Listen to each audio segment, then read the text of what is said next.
Hello दोस्तों, कैसे हो? आपका स्वागत है त्रिपान स्टडी सेंटर में। आज जो हम करने जा रहे हैं पॉलिटिकल साइंस के महत्वपूर्ण चैप्टर राजनीतिक विज्ञान की। ये चैप्टर जो है हर क्लास के हर बोर्ड के बच्चों के लिए अत्यंत महत्वपूर्ण है, जिनके सिलेबस में ये टॉपिक है। चलिए देखते हैं हमारा आज टॉपिक क्या है। Element of state. Here the point about the state is oppose of four stimuli element here. The element of state is a four only element here. First here is a population. The populations here, the state is a human institution. It is a people who make a state. The Antarctica is not a state. It is without any human population. The population is must be able to sustain a state. But the question is, how much should be a population? There is a question arrive here. How much should be their population? The Plato as an Arsus is the idea where the Greek cities, state of Athens and Sparta is a Plato fixed the number of people in the ideal state at 5,040. Arsus led down to a general principle that the state should be neither be a large nor be a small. The state here neither be a large nor be a small. It should be a large enough to be a self-sufficient and the small enough to be a well governmented. And Ratios is put it the number at the 10,000, but is difficult to fix the size of people of state. A modern time we have Indian China, which have the hugs of population, and country like a San Marino with a very small population. The country like a former Soviet Union give a incentive to the mother of large family. In India, our population is a big problem. Well, China has enforced a one-child norms and educated like a Mussolini had the opening to encourage the large population of the state. The Mussolini is the politician and thinkers on there is here. And so, no limit either to theoretically and practically can be put on population, but it is a most be enough or constitutively to the governments, to the government and the classes. Sufficient to support political organizations, and the population should be a protections to be available land and resource. It should be a remembered that is a difference in the size and population. And other thing reminding to same does not be make a difference in the nature and state. The equality of population is also important. There is equality is most important for here as a state required to healthy, intelligent and disciplined citizen. They should be posed with the qualities of vitality. The composition of the population is also very important. A state with a homogeneous population can be governed to the easily. The next element here, territory. Just every person belong to the state. So does every square yard of earth. There is no state without a fixed territory, living together on common land and the bind people together. Love for the territory included of the spirit of the federalism. So called there is a countries as a fatherland, and some call it to motherland, but there is a defined to the attachment with the one as a territory. The territory has to be defined because it is ensure the exercise of political authority. Mobile as a tribals as has some shorted of political authority, but they did not be a constitutionally the state because there is a lot of fixed land. The Jews were living in the different countries and they become a state only with the creations of Israel's, which have the defined territory without a fixed territory. It is would be a difficult to conduct of external relations. It is essentially for their identification of one state attempt to the is a conquer there is a territory of another. The territory may be small or large, but their state has to be a defined land. It may be as a small as San Marion, which has an area of 62 square kilometer. Or it may be as large as India, USA, Russia, or China. The size of a state influences the form of government. For example, a smaller state can be have immunity from to the government, but for the large state like India and the USA, the federal system is relative to the suitable. And here the equality of the land is also very important. If the land is rich in a mineral and natural resource, it will be make the state economically powerful, and it should be able to provide to the enough food for the people. The state West Asia were insignificant, but they acquire prominence after the discovery of oil. Large territory of state give it is a strategic and military advantage and during to the time of war. Mostly as a territory state is a continues to the compact thought there are expansion also. Before the creation of the Bangladesh has the two wings of Pakistan were mile apart. The Hawaii and the Alaska are far away from the main territory of USA. The land water is a airspace compared to the territory of state. There is a sovereignty of the state is exercises over its land. It's a rivers, mountain, plain, and airspace above the land. There is sea up to the contain or limit from the land border. It is also part of territory of state. The next element of a state here are government. They are the purpose for which people live together cannot be realized unless there is a properly organized and concept content rule of conduct. The agency of create to the enforce rules and conduct of ensure. Obedience here is called to the government. Abundance are called to the government, and government is also the focus of their common purpose of people occupying the defined territory. It is a thought, this medium, and that common policy are determined, and common affair regulate and common interest are promoted. Without a government, the people will be a lack of sense and the mean of collective action. There would be a group, parties, and varying association and condition of the war and chores. So there is a need for a common authorities and order where people live. This is a prerequisite of human life. The state cannot and does not be exist without a government, and no matter what for a government may be assumed. The government is the most thought. It may be take any form. It may be have to the monocracy like a Bhutan and Republic or as a India. It maybe have a parliamentary form of government like India and Great Britain, and presidential form of government as the United States of America. There is the most important here. The India have to the parliamentary from the government like India as a Great Britain, but presidentially form of the government is the United States of America. The last element of here state here the sovereignties is a people inhabitant of defined to protection of territory and having a government do not constitute a state so long they do not possess a sovereignty. India before as of 15 August 1947 has all the other element of the state, but it is a luckily the sovereignties and therefore it was not to be as a state. Sovereignty is the superpower which is a state is a command and state to political evidence from the people. Sovereignty means here they are powerful, their hegemony, and at a state we are internally supreme and free from to external control. Thus, the sovereignty is to accept internal and external. Internal sovereignty is their state is a monopoly of authority. Inside it is a boundaries. These authorities cannot be shared with any other state. The state is independent. It is unaffected by the will of on other is external authorities. Therefore, every state must have a population and defined territory are duly established, and government and sovereignty. There is absence of any of this element is deprived. It is a state is a statehood. So the term of generally used from 28 provinces of India republics at the time create a confusions, and this is a case of 50 states in the United States of America. देखिए दोस्तों, यहाँ पर हमारा जो आया है ये बहुत इंपॉर्टेंट टॉपिक है राज्य के घटक। देखिए जैसे कि हमने नेशनल घटक पढ़ा था यानी एलिमेंट पढ़ा था, उस तरह राज्य के भी यहाँ पर एलिमेंट है। तो आपको ये जानना अत्यंत रोचक होगा कि राज्य के कौन कौन से जो है एलिमेंट है, घटक है जो इसको प्रभावित करते हैं। देखा जाए तो राज्य के 4 ही मूल्य रूप से जो है घटक माना गया है। सबसे पहले जनसंख्या आती है। जनसंख्या इसी बात को दर्शाता है कि राज्य एक जो है मानव संस्था है। राज्य जो होती है मानव द्वारा बनाया गया संस्था है, लोग ही राज्य का निर्माण करते हैं। अंटार्कटिका एक राज्य नहीं है क्योंकि वो यहाँ मानव जनसंख्या नहीं है। जनसंख्या इस कहते योग्य होना चाहिए कि राज्य को वह चला सके, परंतु प्रश्न ये उठता है कि जनसंख्या कितनी होनी चाहिए कि एक राज्य बनाया जा सके। तो ये बहुत बड़ी जो है यहाँ पर क्वेश्चन मार्क किया गया है कि राज्य में कितनी जनसंख्या होगी जब वो राज्य कहलाएगी। इसमें बहुत से साइंटिस्टों ने अपने विचारधारा यहाँ रखा है।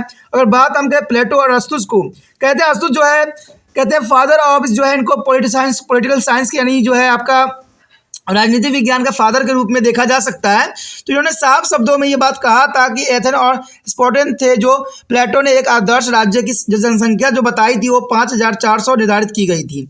लेकिन अरस्तु ने इस सामान्य विचार बताया कि किसी भी राज्य को ना तो अधिक छोटी होनी चाहिए ना कि बहुत बड़ा। यह इतना बड़ा हो कि स्वयं ही पोषित हो और इतना छोटा हो कि आसानी से सम्मिलित हो सके। इसमें रूसों ने यह संख्या जो है 10,000 बताई थी, परंतु किसी राज्य में जनसंख्या का निर्धारण एक बहुत ही कठिन कार्य और दुष्कर्ष कार्य हो सकता है, क्योंकि जनसंख्या का निर्धारण अगर आप करना चाहोगे तो कहते हैं राज्य या कोई भी हो जनसंख्या रुकती नहीं है, बढ़ती चली जाती है। तो इसमें जो है रूसों ने भी बताया था कि 10,000 जनसंख्या की जरूरत है और सभी साइंटिस्टों के अपने अपने विचारधारा था। लेकिन आधुनिक समय में भारत और चीन की जनसंख्या अत्यंत विशाल है तथा जो है सैन्य सम्मेलन जैसे देशों को बहुत कम है। कहते पूर्व अगर देखें सोवियत संघ जैसे देशों में बड़े परिवार की माताओं के जो है प्रोत्साहन दिया जाता है, यानी सोवियत संघ में जो बहुत अधिक बच्चों को जन्म देते हैं उनको प्रोत्साहित किया जाता है। भारत में बढ़ती जनसंख्या एक बड़ी समस्या उत्पन्न कर दिया है, जबकि चीन में केवल एक बच्चा होने के बाद जो है मानदंड को अपनाया जाता है, यानी एक ही बच्चा वहाँ पर जन्म दिया जाता है। तो कहते हैं सभी जगह जो है अपनी विचारधारा रखा गया है। मुसोलिनी जैसे कि तनाशाह ने बड़ी जनसंख्या वाले राज्यों को खुलकर प्रोत्साहन दिया था। मुसोलिनी जो था एक तनाशाह शासक था जिसने साफ शब्दों में ये कहा था कि जितना हो सके बच्चों को जन्म दो, क्योंकि मुसोलिनी जो है जनसंख्या की बड़ी खुला प्रोत्साहन भी दिया था। तो ये बहुत बड़ी बात आ जाता है। ठीक है, मुसोलिनी के बारे में अगर आप जानोगे तो वो हिटलर के ही साथ था और ये दोनों ने ही जो है सेकंड विश्व युद्ध जो है करवाया था। तो इसके बारे में जो है बीए में आप पढ़ोगे। अगर फिर भी अगर आपको देखना है तो मैंने इसके ऊपर जो है वीडियो डाल भी रखा है मुसोलिनी के ऊपर और हिटलर के ऊपर, तो वो भी आप देख सकते हो, समझ सकते हो कि इसका जो है हमारे इतिहास में हमारा जो है उसमें क्या योगदान था।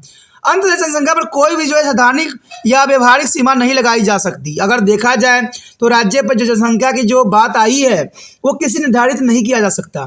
जनसंख्या कितनी भी हो सकते हैं, क्योंकि यहाँ पर एग्जाम्पल ये भी बताया गया है कि सोवियत संघ में जो वहाँ पर जो है अधिक बच्चे जन्म देने के लिए प्रोत्साहन किया जाता है, लेकिन भारत और चीन में इस पर कंट्रोल लगाने की बात कही जा रही है।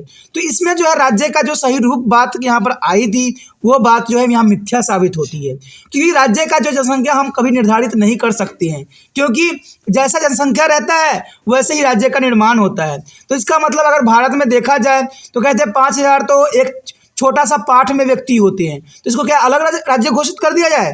तो यही बात यहाँ पर बहुत बड़ा प्रश्न चिन्ह लगा रखा है। तो राज्य के लिए जरूरत नहीं है कि जनसंख्या ही होना अनिवार्य है।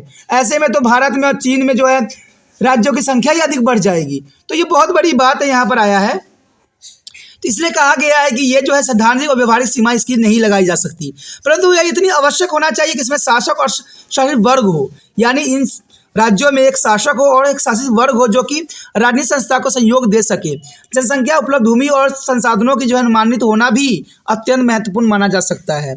यह ध्यान में रहे कि जनसंख्या अंतरों तथा अन्य साधनों के उतना ही रहने से राज्य के जो है स्वरूप में कोई जो है अंतर नहीं पड़ता हो। जनसंख्या की गुणवत्ता भी महत्वपूर्ण मानी जा सकती है।